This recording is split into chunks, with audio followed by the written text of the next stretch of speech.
Hello. Okay. Part ano na ito? Part 3 o part 4? Kain muna ako ng ice cream. Mango ice cream. Galing talaga ito sa Pilipinas. Talagang lasang mango. Paborito kang mango ay. Yun. Ikwento ako yung isasabi ko. Yung nasa hospital ako, nasa recovery room ako, yun, naginipan ako. Ano yan? 3 tao, 1, 2, 3, nasa harapan ng mesa, nagre-ritual. Pagkatapos, yung nasa gitna, may mga sungay sila, may mga sungay. Mga sungay talaga, may mga ano. Pero yung sa harapan dito sa number 1, tapos dito sa huli, hindi ko na nakita ang muka. Pero kilala ko kung sino. Ngayon nasa gitna, na ganyan guminan yan guminan yan. Ay nasa likuran ako. Ay nakita ko ang mukha. Nakakatakot talaga. Ano yan, na demonyo, na parang impacto, na may ang sungay, malaki ang sungay na ang ano na talagang malaki na talaga. Tapos ang mata pula, tapos may itim ang ng mata. Tapos ang bibig itim. Itim ang bibig. Ang ulo sa demonyo at impacto. Tapos ang katawan sa tao. Ay grabe, nakakatakot talaga. Na hindi ko talaga maano kung anong klaseng tao 'yun. Tumingin sa akin na ganyan. Ayun. Nagka-nightmare ako. Yung ginising ako ng nurse. Sabi ko, siguro may nagre-ritual sa akin.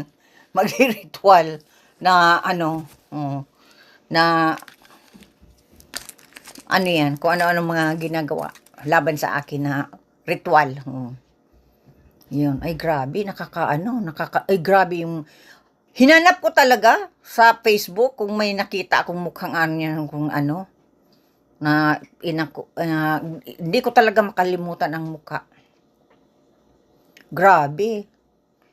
Na hindi na sa tao ang mukha. Talagang demonyo na impacto. No, parang yung parang pwede nang ilagay sa sa mga katakot na pelikula. Ay grabe.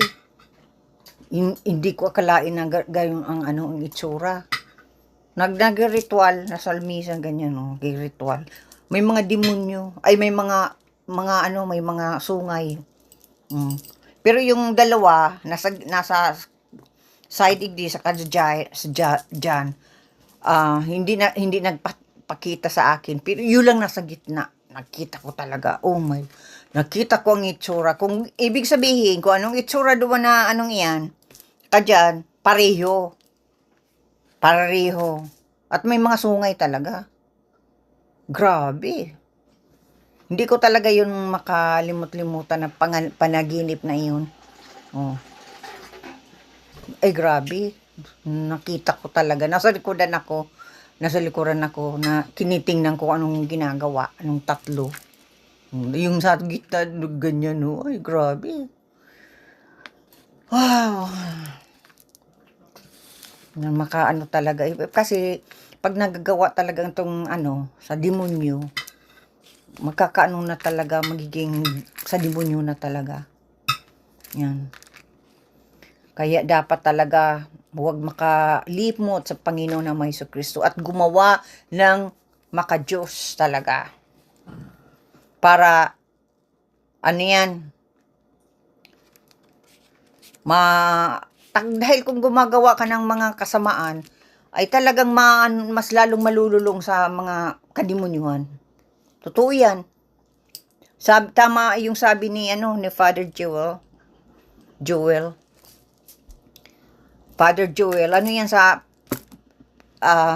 pari sa Pilipinas. Pinapanood ko araw-araw kada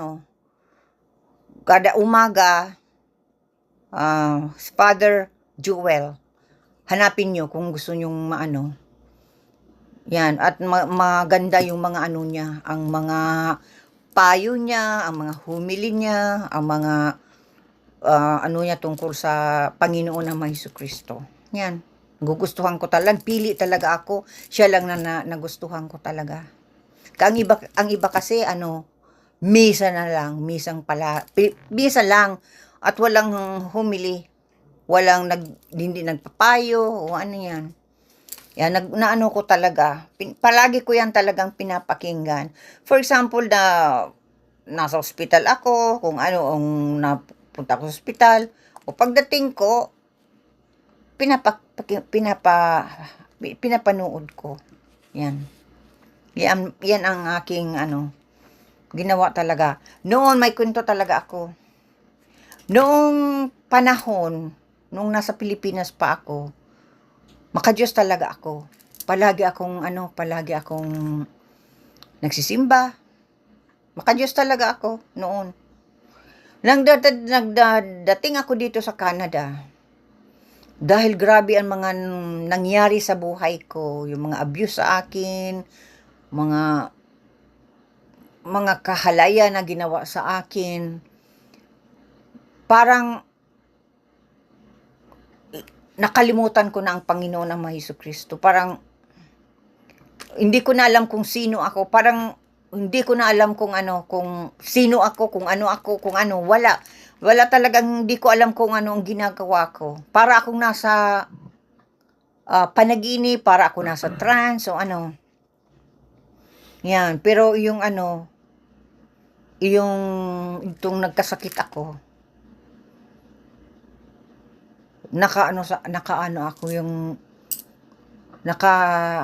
Naka-realize ko naagaan ako na nakalimot talaga ako sa Panginoon na Jesucristo. Totoo yan, talagang inaamin ko, nakalimot. Pag pala nakalimot ka, ang mga nagagawa mo hindi maganda. Oo. Maganda talaga, hindi maganda. Na yan. Kung ano-anong yung nangyayari sa akin. Palagi akong naluloko. Na-aksidente ako. Parang pinapakita sa akin ng Panginoon na Jesucristo na nakalimot ka na. Yung na-aksidente ako sa motorbike. Paano yun? Pahiwatig yun sa akin. Itong nagkasakit ako. Kaya ako parang nagising ako sa katotohanan na ako talaga. Bilang ako talaga. Hindi yung, parang hindi ako noon yung mga panahon na iyon. Parang hindi ako. Nagkikilos man lang ako kang mga parang di ko alam kung sino ako. Wala ako sa katotohanan. Para akong hindi ko nga ma-explain. Ngayon, alam ko na ang nangyari sa buhay ko. Noon, gulong-gulo talaga ako. Yan. Kaya huwag kayong makalimot sa Panginoon ang Jesucristo. Mama Mary. Dahil pag nakalimot, okay, ang iba na naniniwala sa Diyos. Pero ang gawain, hindi sa Diyos, maka-Diyos. Oh. Yun talagang alisin ang kasamaan. Huwag gumawa ng kasamaan sa kapwa, lalo sa mga kapatid. Sa kapatid tulad ko, gumawa ng mga kasamaan sa akin. Sarili kong kapatid, pinahamak ako. Oh. Sinira ang buhay ko. Oh. Oh, hindi yan sa hindi yan maka-Diyos. Sa demonyo yan. Makademonyo yan. Kalain mo. Sabihin ako na kulang pa yan. Gusto ko magsakit ka. Oh, inapot ko. Tinanong ko. Sabi ko, bakit pinapahirapan mo ako? Sabi sa akin. Nakatingin sa akin. Na parang nagtatawa-tawa. Na habang nagsusuklay ng buhok. Kulang pa yan. Gusto ko magsakit ka. Hindi ko yan makalimutan. Kaya yun ang ginagawa sa akin. Talagang pinahirapan niya talaga ako. Oo, pinahirapan talaga ako. Kaya grabe. Hindi kapatid ang tinuring sa akin. Mas worse pa sa katulong. Sa totoo lang. Kaya grabe. Kaya inano ko na talaga siya. Hindi ko na talaga yung pinapulis ako. Doon, pasalamat ako, pinapulis niya ako dahil namulat ako sa katotohanan ng mga ginagawa sa akin. Na mga kademonyuhan na ginawa sa akin ng maraming taon. More than 40 years ako nagsuffer. Mentally, emotionally. Kaya parang talagang sinira niya ang buhay ko. Totoo lang. Kaya grabe. Hindi ko na yung iba pang mga detalye na mga ginawa sa akin dahil grabe. Someday sasabihin ko kung ano ang ginawa sa aking talagang kababuyan. Grabe. Nag-counseling ako ng maraming taon. Sinabi ko sa counseling, sinabi ko. Ay, grabe. Pag naalala ko. Kaya yung nagano ko talaga, nung panahon yun, nagpakamatay ako. Yun yung kataon man na ng social worker sa akin. Hindi ko madipinsan ng sarili ko. Kasi may gamot pa ang katawan ko. Akalain mo yan, kapatid mo. Ganyan ang napakita na okay lang, na mabuti. Kasi may mga pararegalo pa. Napakita ng mabuti. Talagang napakita ng na, yung pala, para hindi masuspitsahan na gagawa ng hindi maganda sa akin. Pero nalaman ko na rin kung sino siya. Alam ko na. Grabe. Kaya iiwas na ako. Kasi sana magbalik loob siya. Siya sa Panginoon na Jesucristo. Yun. Kung may siya, kung ang kinagagalit niya sa akin, dapat sinabi sa akin. Ate Dubi,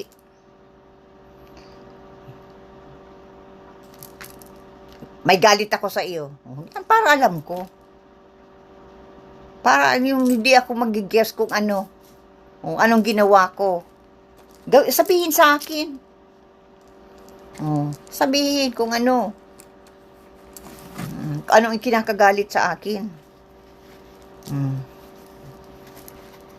Maganda nga yung yung talagang planado. Di mo parang pelikula. May napanood ako ng ganyan. Panado ni tinatawag na Evil Sister. Hanapin nyo.